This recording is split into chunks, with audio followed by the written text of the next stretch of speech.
CA अगर एक movie होती तो आप उसका नाम क्या रखती?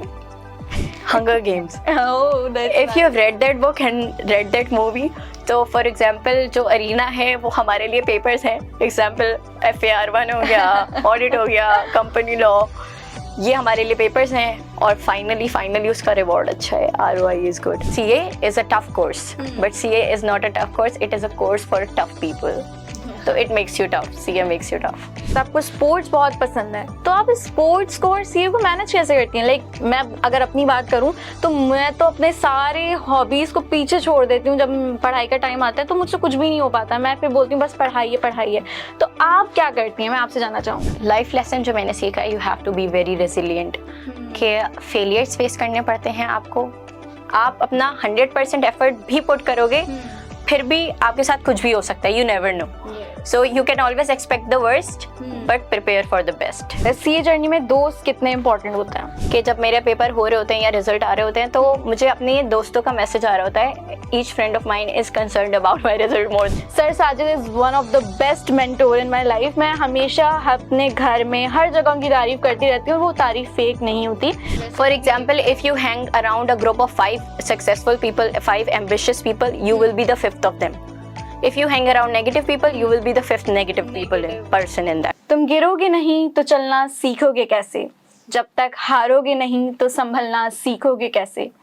माना वक्त थोड़ा मुश्किल ज़रूर है, लेकिन अगर मुश्किलात से तंग आ गए तो मजबूत बनोगे कैसे। और इकबाल के अल्फाज याद आते हैं, नहीं तेरा नशेमन कसरे सुल्तानी की गुंबद पर, तू शाहीन है बसेरा कर पहाड़ों की चट्टानों पर। तो हम वेलकम करते हैं हमारी बहुत ही स्पेशल गेस्ट बनीन को। सो वेलकम बनीन, अस्सलाम वालेकुम, हाउ आर यू? वालेकुम अस्सलाम, अल्हम्दुलिल्लाह। आप सुनाएं, आप कैसी हैं? अल्हम्दुलिल्लाह, I am fine too. So let's begin with our Q&A session. So Baneen, आपने सीए को क्यों चूज़ किया, जबकि आपका बैकग्राउंड तो साइंस से था? बहुत फ़नी जर्नी है इस चीज़ से रिलेटेड ना। एक्चुअली हुआ ये था कि when I was back in O levels, तो उस टाइम पे मेरे पास एक वेरिएशन ऑफ सब्जेक्ट्स थी। I had computer science also, and I had biology also, so I had many different options at that time. But मैंने जब deeply professions को pursue करने के advantages देखे, तो उसके मुझे pros and cons इतने कोई इंटरेस्टिंग नहीं लगे। उसके बाद ये हुआ कि मैंने गूगल पे सर्च किया, इट इज़ वेरी फनी, मैंने गूगल पे सर्च किया which one is the most earning profession. तो उसके बाद ना गूगल ने मुझे सबसे पहले चार्टर्ड अकाउंटेंसी दिखाई। Then I delve deeper into it कि इसके बारे में मैंने फर्दर डिटेल्स नहीं। फिर मैंने कहा यार इतना सब कुछ तो पढ़ ही लिया है, अब कुछ नया पढ़ के ट्राई करते हैं, लेट्स सी कहाँ लेके जाता है एक्सपेरिमेंट। ओके, अच्छा, आपने PRC कंप्लीट किया, उसके बाद आपने कैफ स्टार्ट किया, तो आपको सबसे बड़ा डिफरेंस PRC और कैफ में क्या नजर आया और आपको क्या शौक लगा कैफ में आने के बाद? PRC and Kaif is a totally different ball game ना। PRC में बेसिकली आपके पेपर स्ट्रक्चर पे डिपेंड करती हैं बहुत सारी चीजें, वो MCQ बेस्ड होता है and this is a deeper level.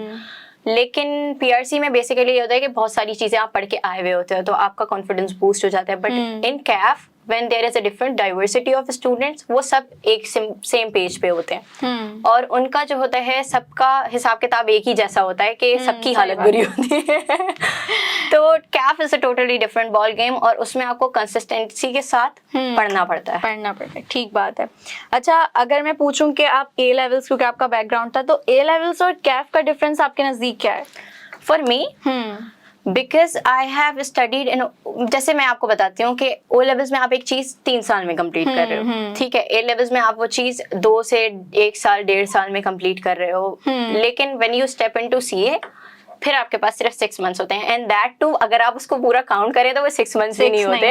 आप पूरा हिसाब लगाएं तो it is around 3 to 4 months. तो इसमें आपको लेक्चर्स भी कंप्लीट करने होते हैं, साथ साथ रिविजन स्ट्रेटजीज भी प्लान करनी होती हैं और पेपर टेक्निक्स भी प्लान आउट करनी होती है, which is impossible until and unless you attempt your past papers.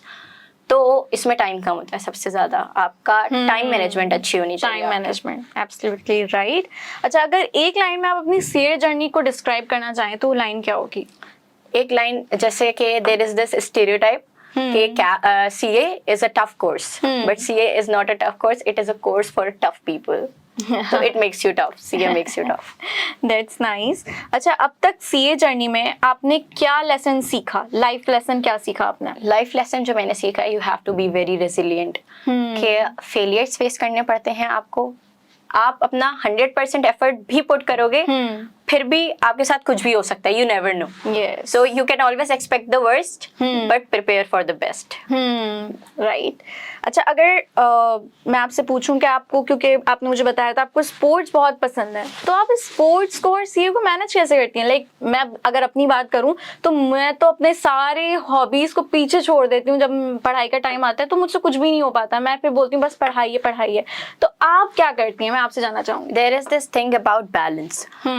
Basically आप मैनेज की बात कर रही हैं. For me you use the wrong word. Management is not the right word. If I talk about managing my hobbies alongside with other like studies, for example, studies are my priority obviously, but for other hobbies, for example, sports हो गया, music हो गया, it could be art, for me that is an escapism. I need an escape from daily rigorous study sessions. तो अगर for example मेरे papers हो रहे हैं तो मैं plan out ये करती हूँ and I save a certain amount of money to invest into my sports, और मैं अच्छा racket ले लूँगी, I would buy paints, I would buy different instruments. तो वो मैं पहले से ही प्लान आउट करती हूँ कि पेपर होंगे तो मैं ये करूंगी, बुक्स खरीदूंगी, आई विल स्टार्ट रीडिंग. तो दिस इज बेसिकली ये अच्छी बात भी. इससे आपको ये होता है कि आपको पता है कि क्या टाइम आपका फोकस के लिए है जिसमें आपने सिर्फ पढ़ाई करनी है, और उसके बाद आपको एंजॉय करना है, तो आपको पता है आप अपने आप को थोड़ा सा रिवॉर्ड दे रहे हो. तो ये एक अच्छी चीज होती है. This kind of reward system mostly. अच्छा, अगर एक दिन आपको चॉइस मिले, या तो आप कैफ के पेपर दे दें या आप कोई अपना फेवरेट स्पोर्ट खेल लें, तो फिर आप क्या करेंगे? मैं पेपर से 10 मिनट पहले स्पोर्ट्स खेलूंगी. मैं पेपर से it will freshen me up. लेकिन आपने मुझे देखा होगा मैं आखिरी टाइम पे भी बुक्स खोल के ही बैठी हुई होती है, because you never know anything could come in paper. You never know.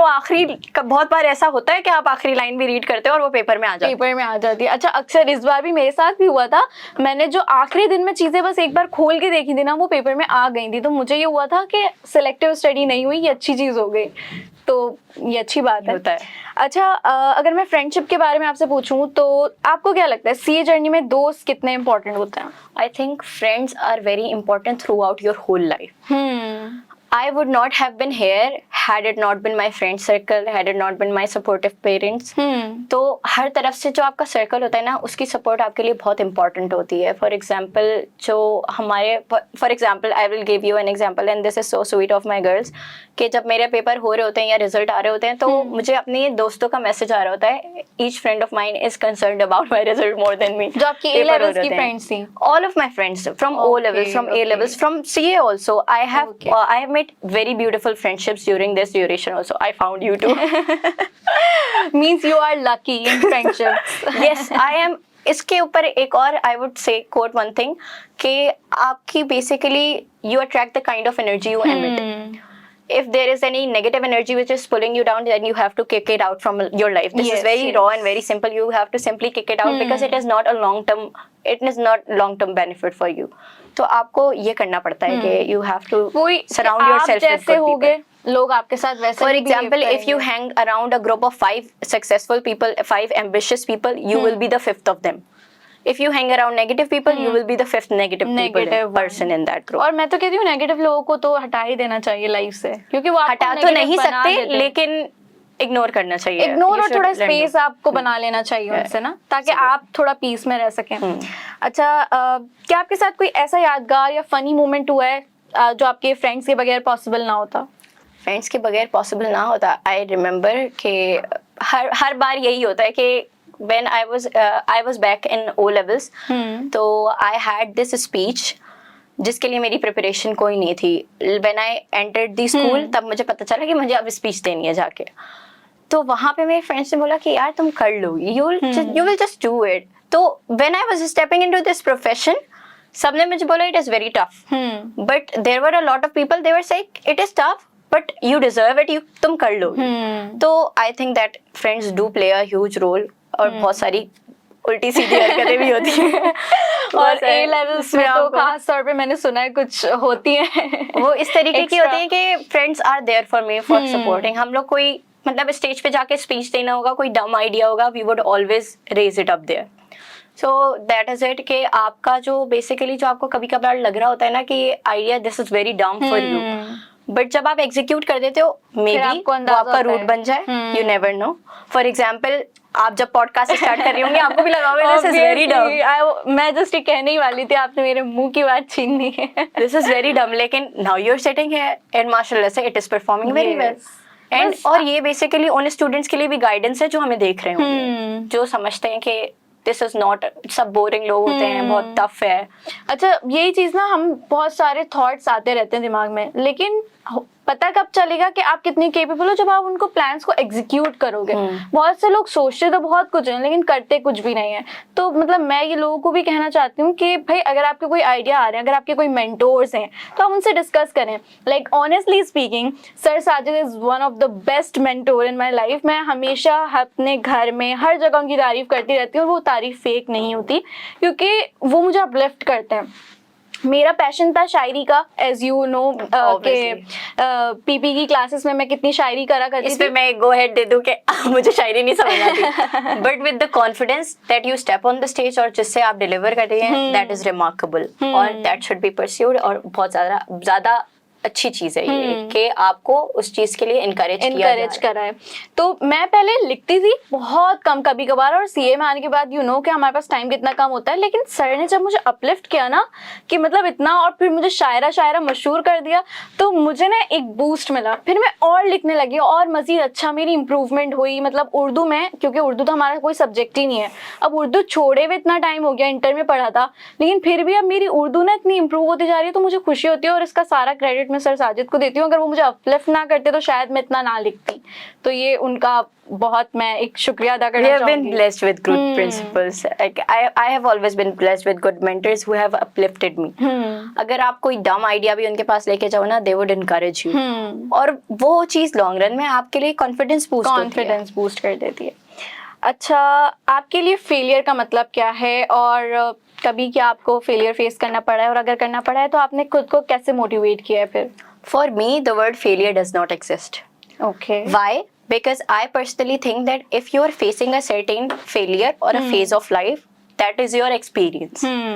And experience सबको होते हैं, बुरे होते हैं, अच्छे होते हैं, it depends. तो फेलियर से ज्यादा आई वुड से कि एक एक्सपीरियंस हो गया, नेगेटिव एक्सपीरियंस है, पॉजिटिव एक्सपीरियंस है, इट डिपेंड्स ऑन यू कि आप उसको किस तरीके से रिवर्ट बैक करते हो, उस पर किस तरीके से बाउंस बैक करते हो।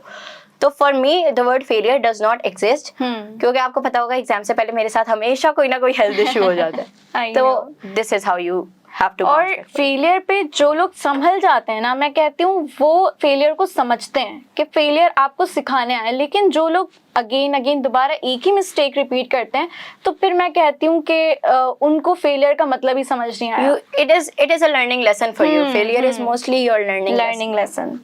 अच्छा, आपको कभी क्या ऐसा फील हुआ कि सीए जर्नी छोड़ देनी चाहिए? इनिशियली लगता था, लेकिन मैंने कहा कि यार अब तो आ गए, ईगो इशू है, अब तो करेंगे फिर आपका इंटरेस्ट आना शुरू हो जाता है फिर आपको। और जब कोई चीज आप चैलेंज लेके एक्सेप्ट करते हो ना, मैं कहीं सुन रही थी ये चीज कि जब भी आप अपनी ईगो पे कोई बात ले लेते हो ना, तो वो कितनी मुश्किल चीज हो ना, आप उसको करके हटते हो। पढ़ाई के मामले में तो हमारे ईगो इशू है कि ये नहीं हो रहा ना पास, तो ये तो पास करके करना ही है, तो पास करके दिखाना है। 10 से 12 घंटे, 13 घंटे, 14 घंटे लग जाने चाहिए। ऐसे ही करते हैं। अच्छा, क्या सीए ने आपको कुछ समझाया, कुछ सिखाया? बहुत कुछ सिखाया, जैसे मैंने कहा आपको कि रेजिलियंस सिखाया मुझे, ठीक है। तो और बाकी ये कि जो आपकी प्रोफेशनल लाइफ होती है, हर स्टेज पे आपको डिफरेंट चीज़ें फेस करनी पड़ रही होती हैं, ठीक है। सबसे बड़ी चीज़ उसमें, you might have, every teacher would have said this, कि आपको कंसिस्टेंट रहना पड़ता है। हम लोगों के साथ ये होता है कि we look for external motivation. भाई अभी मोटिवेशन नहीं मिल रही, चलो एक यूट्यूब वीडियो देख ली, मोटिवेट हो गए, किसी मोटिवेशनल स्पीकर की वीडियो देख ली। But I think that it is always discipline over motivation. कि डिसिप्लिन इज कि आपका अभी मूड नहीं हो रहा, मेरा पढ़ने का दिल नहीं चाह रहा, लेकिन आप फिर भी पढ़ रहे हो जबरदस्ती। और ऐसा भी नहीं होता, consistency is not always giving you 100%। कि अगर आप एक दिन 6 घंटे पढ़ रहे हो, तो आप जो है क्या कहते हैं, दूसरे दिन वही फोकस के साथ 6 घंटे, it could be 5, it could be 4 and it could be 7 also with better productivity. तो दिस इज कॉल्ड कंसिस्टेंसी। हम लोग कंसिस्टेंसी के मीनिंग को भी मिसअंडरस्टैंड करते हैं, और हम लोग डिसिप्लिन को मोटिवेशन से कंपेयर करते हैं, which is not a comparison.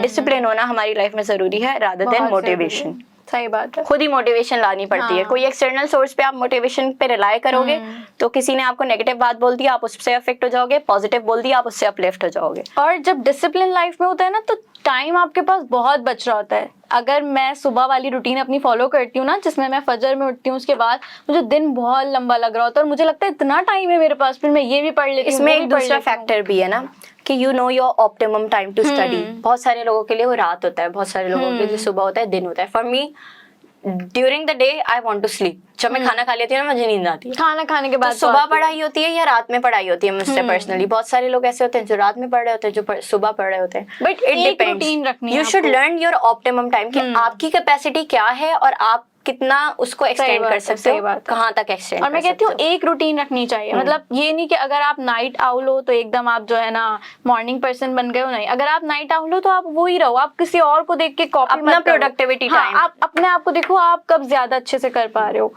तो यही चीज। अच्छा, आपने अपने आप को समझने में सीए ने हेल्प की है कि जिसकी वजह से आपने अपने आप को समझा हो बहुत सारी चीजों में?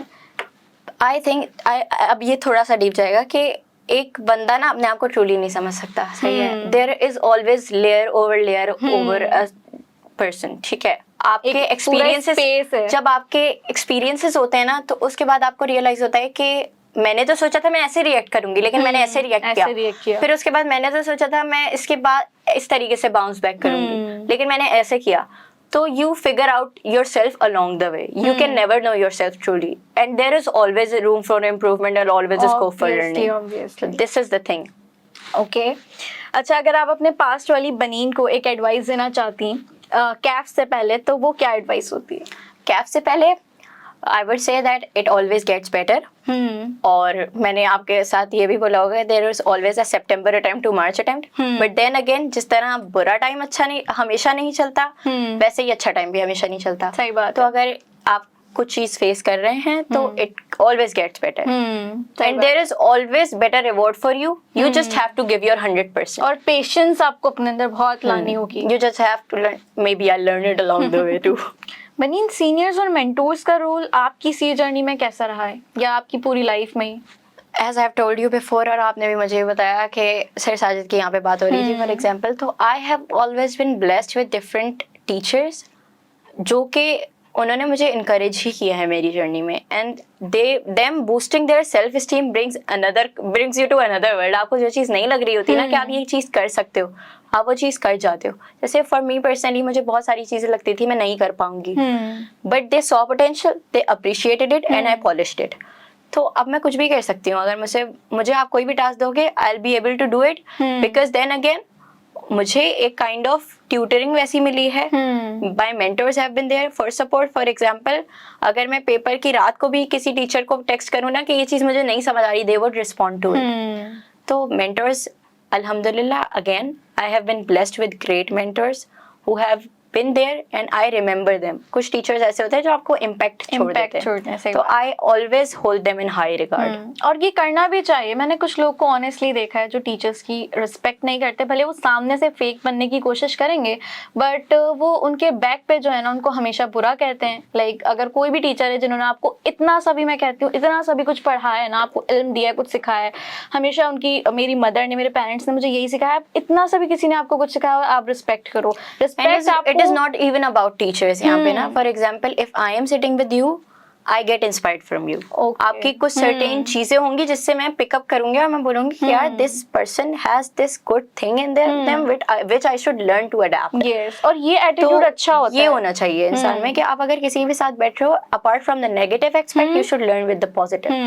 तो it depends on you, what kind of aspect, what you have, what kind of perspective you have, किस तरह का आप उससे behavior pick कर रहे हो। सही बात है। तो यही बात होती है। अच्छा, क्या आपको लगता है कि पेयर प्रेशर पॉजिटिव होता है सीए में?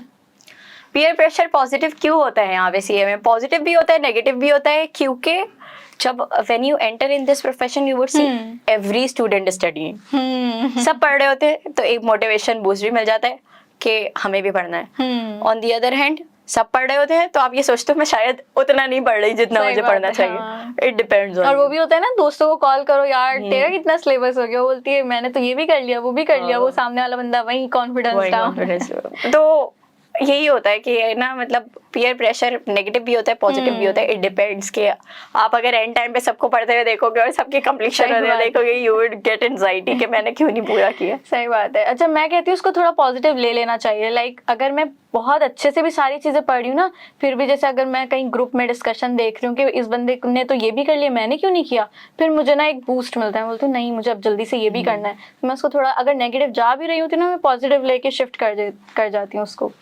अच्छा माशाल्लाह से आप बहुत अच्छी इंग्लिश बोलती हैं, आपकी कम्युनिकेशन स्किल्स बहुत अच्छी हैं, तो मैं आपसे ये पूछना चाहती हूँ कि एक सीए स्टूडेंट के लिए इंग्लिश कम्युनिकेशन कितनी इंपॉर्टेंट है. इंग्लिश कम्युनिकेशन भी और वैसे भी लोगों को overall communication skill. I personally think कि आपका एक एस्पेक्ट है यहाँ पे आर्टिकलशिप वाला, एक स्टेज है आपकी. तो आई think that mostly for example इसमें मैं आपको एक एग्जाम्पल यही देती हूँ जैसे हमारे टीचर ने दी थी कि आपको ना चीज़ बेचनी आनी चाहिए मोर देन उसकी चीज़ पे. कि आप अगर 4 लोगों के साथ बैठे हो ना you should have the power कि आप उन 3 को तो अपने साथ ले जाओ.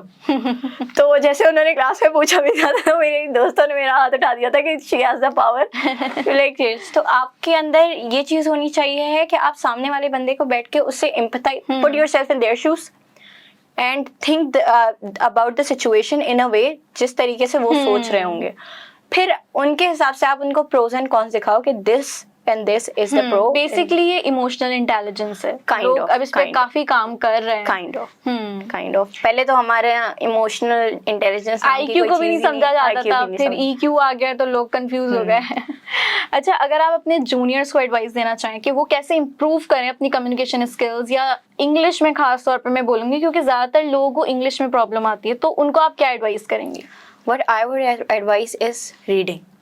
Reading is very important from you. I remember a teacher of mine said कि जब आप कोई चीज़ फॉर एग्जाम्पल आप कोई चीज़ पढ़ रहे हो या किसी से बात कर रहे हो ना हमारी डिफॉल्ट सेटिंग क्या है, it is Urdu and there is no bad in it कि आपको कोई भी आपकी मदर लैंग्वेज है you should learn to respect it. ठीक है बात है. लेकिन जब आप रीडिंग करते हो ना तो जिस लैंग्वेज में आप वो चीज़ पढ़ रहे होते हो you start thinking in the same way. जब आप उस तरीके से थिंक करते हो ना तो जैसे आप मुझसे कोई सवाल करोगी ना या मैं कोई सिचुएशन एनालाइज कर रही होंगी उससे मैं ये करूंगी कि I would think in that language जिसकी वजह से व्हाट आई वुड से वो उसी लैंग्वेज में होगा. One more thing is to roll your tongue. आपको लैंग्वेज में इशू हो रहा है, आपको किसी चीज में इशू हो रहा है, you should roll your tongue. By roll your tongue means speak. कोई डजेंट मैटर कि आपका कौन मजाक उड़ा रहा है, किधर मजाक उड़ा रहा है, बिकॉज दे वुड तो जिन्होंने मजाक उड़ाना होगा ना they would always find a reason to do so. सही बात है. सो आपकी प्रोग्रेस उस चीज से इफेक्ट नहीं होनी चाहिए. तो मैं ये कहना चाहूंगी, अच्छा आपने ये बात बिल्कुल ठीक बोली और मैं एक चीज बोलूंगी जो मैं भी खुद इम्प्लीमेंट करती हूँ कि मैं एक वोकैबुलरी डायरी बना के रखती हूँ. जैसे अगर कहीं भी जैसे मैं ऑडिट की बात करूँ तो ऑडिट पढ़ते दौरान बहुत सारे वोकैबुलरीज ऐसी आती हैं जो थोड़ी डिफरेंट होती हैं, आपने कभी नहीं पढ़ी होती, तो फिर मैं उसको सर्च करती हूँ चैट जीपीटी, उसकी मैं बोलती हूँ उसका सिनोनिम भी बताओ, उसका जो है ना एंटोनियम भी बताओ, उसकी सारी चीज़ें बता दो, उसका सेंटेंस भी बताओ, उसका मुझे ये भी बताओ कि उसके उर्दू में मीनिंग क्या, मतलब वो बाकायदा उर्दू में भी लिख के देता है. मैं बोलती हूँ कि उसको मुझे एक्सप्लेन भी करो. तो आप जब इतनी डिटेल में एक वोकैबुलरी की वर्ड को पढ़ लेते हो ना और तो वो आपके फिक्स हो जाता है. बहुत सारे ऐसे वर्ड्स हैं, मैं खुद हैरान हूँ कि ऑडिट की वोकैबुलरी मेरे दिमाग में फिक्स हो गई है. And you can also apply it in your regular life. Obviously मैं करती हूँ अक्सर. So then again, it is a kind of book that you are reading. It is reading all the way, reading all the way. This is the core thing that you have to learn reading. अच्छा आपके नजदीक CA journey में सबसे बड़ा compromise क्या था? Compromise में ये रहा है कि ना because my stress management is very sick. कोई भी पेपर्स हो रहे होते हैं ना मैं हमेशा अपनी हेल्थ को कॉम्प्रोमाइज कर लेती हूँ. फॉर एग्जाम्पल खाऊंगी नहीं या खाऊंगी ज़्यादा, तो मेरे लिए कॉम्प्रोमाइज़ ना ड्यू टू माई स्टडीज़ हमेशा हेल्थ रही है और मुझे हमेशा पेपर से पहले हेल्थ इश्यूज आ ही जाते हैं बिकॉज ऑफ दिस. तो maybe I learn it along the way to this thing also. Obviously. अच्छा क्या आपको लगता है कि पर्सनल लाइफ और सोशल गैदरिंग्स बहुत अफेक्ट होती हैं सीए स्टूडेंट की? when you have a goal so big, तो कहीं ना कहीं तो आपको कुछ ना कुछ तो अफेक्ट करना पड़ेगा. और एक और बात है कि जो आपके जेन्युइन फ्रेंड्स होंगे, they wouldn't go anywhere. They will remain there. तो जो आपकी इस तरीके से आपको लोगों की भी पहचान हो जाएगी कि अगर आपने उनको टाइम नहीं दिया तो वो आपके साथ रह भी रहे हैं या they have moved on. But then again, फिर everybody has their own personal journey and you majorly grow out from a lot of friendships. Some friendship stays with you. So you learn to filter out people from your life. अच्छा, आपने किसी की शादियां वगैरह छोड़ी अपने cousins की जो कि आपके बहुत क्लोज? अभी तक हुई नहीं है और अगर होती है तो मैं पहले से तैयारी करके रखती हूँ कि शादी तो अटेंड करनी है, because I cherish getting ready. मैंने बहुत सारी शादियां छोड़ी हैं, सब मुझसे नाराज होके. दावत छोड़ी है, नो डाउट, दावत तो छोड़ी है, शादी अभी तक आई नहीं है. मैं शादी की डेट आगे करवा लेती हूँ, पेपर्स के बाद करवाती हूँ. इतना रो पे बनी इनका. हाँ, शादी की डेट आगे करवाती हूँ कि पेपर्स में तो नहीं होनी शादी, आप शादी की डेट आगे करें. सही सही, ये भी अच्छा है एक तरह से. अच्छा, ऐसा मेरे बहन भाई की शादी में मैंने करवाया था. मैंने बोला भाई चाहे जो भी हो जाए मेरे पेपर्स के बाद होनी चाहिए शादी. जो खानदान में शादी हो रही होती है ना, इफ फॉर एग्जांपल कजन्स ही हो गए, because I am the eldest of my house, तो कजन्स ही हो गए तो उनकी शादी तो मैं आगे करवा लेती हूँ कि ये तो शादी आगे ही होगी क्योंकि मुझे तैयार भी होना है, पेपर्स भी देने. तो अब आप देख लेंगे, वरना मेरी नाराजगी है. ये हो जाता है फिर. सीए अगर एक मूवी होती तो आप उसका नाम क्या रखती? Hunger Games. Oh, that's If you have read that book and read that movie, तो for example जो अरीना है वो हमारे लिए पेपर्स हैं. एग्जाम्पल FAR1 हो गया, ऑडिट हो गया, कंपनी लॉ, ये हमारे लिए पेपर्स हैं. और फाइनली उसका रिवॉर्ड अच्छा है, ROI is good. हाँ, गुड नेम. अच्छा, एग्जाम्स के दौरान कोई वियर्ड या फनी हैबिट जो हमेशा आपके साथ होती है? हमेशा मेरे साथ ये होती है कि मुझे कोई मेजर हेल्थ इशू आ जाता है जिसकी वजह से मैं बेड पे लेट जाती हूँ. ये वाला मेजर हेल्थ इशू आ जाता है. फॉर एग्जाम्पल इसमें मैं आपको एक फनी चीज ये बताती हूँ कि मेरे साथ A लेवल्स में when I had my exam week ahead of me, तो 5 दिन पहले मुझे मीजल्स हो गए and I was isolated completely. तो मेरे साथ हमेशा कुछ ना कुछ एग्जाम से पहले हो जाता है. When I was giving my first O levels paper I had Covid. फिर वहाँ पे जो 20 लॉकडाउन हो गया था, पेपर्स होने नहीं होने ये चल रहा था पूरे through out the O level journey. तो first O2 was like there was COVID, expected grade, और वो वाला जो अक्टूबर नवंबर था उस पे शिफ्ट हो गया. सेकंड पेपर्स कैंसिल होके नेक्स्ट मंथ पे चले गए. सिचुएशन ही कुछ ऐसी बन जाती है. थर्ड पॉलिटिकल, A2 में AS में आपको याद होगा there was political abrupt in the country, उसकी वजह से हमारे पेपर्स आगे बढ़ गए, कैंसिल हो गए. फिर फोर्थ जो A लेवल्स हुआ उसमें लास्ट ईयर फिर तो मैं बीमार पड़ गई. Last year during CAF family emergency आ गई थी. My father was shot. तो ये हो जाता है मेरे साथ कुछ ना कुछ. हर एग्जाम सीजन से पहले कुछ ना कुछ हो जाता है. But then again I end up with good grades, I end up achieving high. तो आई फॉरगेट इट. जब रिजल्ट आते हैं तो फिर आप भूल जाते हो कि रिवॉर्ड तो मिल गया ना आपको. और वही ना कि आप बर्दाश्त कर रहे हो चीजों को, आपको रिवॉर्ड मिलेगा उसका. इट इज योर जर्नी आपकी और मजे की हो जाती है. सही बात है. अच्छा, अगर एक सुपर पावर आपको मिल जाए सिर्फ एग्जाम के दिन, तो वो सुपर पावर क्या होनी चाहिए? सुपर पावर पे मैंने आपको शायद यही बोला था कि मुझे पेपर पता चल जाए. बट देन अगेन अगर मुझे पेपर पता चल जाए मैं तैयारी नहीं करूंगी, तो I would go for time extend. लेकिन फिर भी अगर टाइम एक्सटेंड करने की भी मैं बात करूँ ना, तो टाइम एक्सटेंड पे ये होगा कि वही वाली बात होगी कि कल से पढ़ेंगे. तो हमारे साथ तो यही एक लूप है. तो I don't think so. I would personally prefer कि मैं कोई सुपर पावर एग्जाम से पहले, एग्जाम्स के बाद देखेंगे सुपर पावर्स का हिसाब किताब. अच्छा, मैं बोलती हूँ कि जो है ना गैप भी नहीं होना चाहिए पेपर में. गैप भी नहीं होना चाहिए क्योंकि आप लेजी हो जाते हो. You think that vacations have started. Vacation शुरू हो गए, मतलब if there is a gap of 20 days तो आपको तो वेकेशंस ही लगेंगे. मेरे ऑडिट के पेपर में 5 दिन का गैप था. मुझे समझ ही नहीं आ रहा था मैं करूँ क्या. मैंने 2 दिन 1 to 2 days gap is enough. उससे ज्यादा होगा तो आपको लगेगा कि this you have started residing in your vacations. सही बात है. अच्छा, अगर आप सीए कैफ की टीचर होती तो आप कौन से टॉपिक को कैंसिल करवाती? टॉपिक या सब्जेक्ट? जो भी आप बोलना चाहें. टैक्स. हर किसी के लिए आसान सब्जेक्ट है, but I personally hate tax. और अगर आपको आर्टिकलशिप टैक्स में परस्यू करनी पड़े, हो भी सकता है, कुछ भी हो सकता है. You never know, never say never. हो भी सकता है मेरा इंटरेस्ट आ जाए उसमें. इंटरेस्ट, सही बात. इंटरेस्ट वही वाली बात है ना कि अगर आप मुझे एक टास्क देंगे ना कि ये करना है, तो आई वुड डू इट. हो सकता है कि I would pursue tax and articleship. You never know. You can never क्योंकि say आप never. चैलेंज ले लोगे ना उसको. You can never say never. सही बात है. अच्छा, अगर सीए एक ओलंपिक होता जिसमें स्ट्रेस हैंडलिंग एक स्पोर्ट होता तो क्या आप गोल्ड मेडलिस्ट बन सकती थी? I think I would barely land on a bronze. Barely with a bronze because I am very bad at handling stress. It is very bad for me. मतलब मैं इमेजिन करती हूँ कि मेरे पेपर्स फॉर एग्जांपल अगर सितंबर में हैं तो मुझे अगस्त में पेपर्स देने हैं. देन उसके बाद भी मैं अगस्त में स्ट्रेस, पैनिक अटैक्स ये सब चल रहा होता है. तो I am very bad at, maybe I learn this along the way to.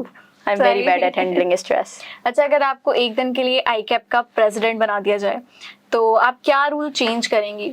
I would incorporate CA universities, honestly, Okay. convert it into a degree and universities so that we can gather more students because this is a very underexploited profession. A lot of people are just embedded with stereotypes कि इसमें बहुत पढ़ना पड़ता है, life खत्म हो जाती है, बोरिंग लोग होते हैं. आप किसी CA एस्पिरेंट या CH क्वालिफाइड चार्टर्ड अकाउंटेंट से मिल के तो देखो, फिर आपको पता चलेगा कि कितने मजे के लोग हैं इस प्रोफेशन में. बहुत. तो ये हमारा एक स्टिग्मा बना हुआ है कि this is the kind of profession. I would like incorporate more things, social things और यूनिवर्सिटीज. मैंने बोला है कि जैसे कि ताकि ये प्रोफेशन को उतनी इम्पोर्टेंस मिले जितनी उसकी एक्चुअल में है. This is okay. रात के अंधेरों में चांद का चमकना, सूरज ना होने पर भी रोशनी कर गया. ये शेर हमें याद दिलाता है कि सीए जर्नी में आपके स्ट्रगल्स तो बहुत आएंगे, जहां अंधेरे भी होंगे, लेकिन वो आप ही होंगे जो आप अपने लिए रोशनी क्रिएट करेंगे. So thank you so much Maneen, आपने अपना टाइम दिया, अपनी इतनी इंस्पायरिंग जर्नी हमारे साथ शेयर की. और होपफुली जो हमें देख रही है हमारी ऑडियंस, वो बहुत इंस्पायर हुई होगी. एक आई ओपनिंग स्टोरी रही होगी आपके लिए. I would add one thing also कि hope we conduct our next interview, next podcast after qualifying CA. इंशाल्लाह जरूर. वानिया यहीं बैठी हो, हम दोनों यहीं बैठे हो और क्वालिफाइड चार्टर्ड अकाउंटेंट्स हो, और फिर इंशाल्लाह. दोबारा फिर वो तो एक लेवल ही अलग होगा. इंशाल्लाह someday. So thank you so much for watching us. और अगर आप और भी हमारे साथ पॉडकास्ट देखना चाहते हैं तो जुड़े रहिए हमारे साथ and like, comment, share and subscribe, क्योंकि नेक्स्ट एपिसोड में और भी इंस्पायरिंग गेस्ट को लेकर आ रहे हैं CAF diaries by Keynes school of business studies. Thank you.